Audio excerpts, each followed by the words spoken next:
ওসির বিচার ডিসি করবে, তাহলে ডিসির বিচার কে করবে? আপনার বিচার কে করবে? এই পুলিশ কমিশনারদের বিচার কে করবে? এই কথা আপনি আজকে এই অনুষ্ঠানের শেষে বলে যাবেন।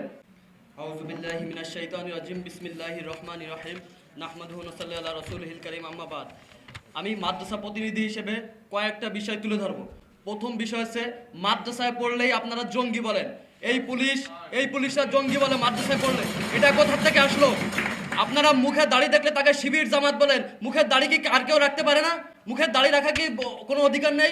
মাদ্রাসার ছাত্রদের কি পাঞ্জাবি পরার অধিকার নেই? মাদ্রাসার ছাত্রদের কি টুপি পরার অধিকার নেই? আপনারা এই অধিকার থেকে এতদিন বঞ্চিত করছেন। কাদের কথা শুনে আপনারা এই বঞ্চিত করছেন, এর কৈফিয়ত আপনারা দেবেন। আর একটা কথা আমি বলবো, আমি এই খুলনা শহরে লেখাপড়া করি, আমি প্রায় রিক্সায় চলাচল করি। সবচেয়ে বড় বিষয় হচ্ছে, রিক্সায় ব্যাটারি চালিত যেসব রিক্সা আছে, সেই সব রিক্সায় আপনারা ব্যাটারি খুলে নিয়ে যান। ব্যাটারি কি আপনার বাপ দাদার টাকায় কেনা? Police commissioner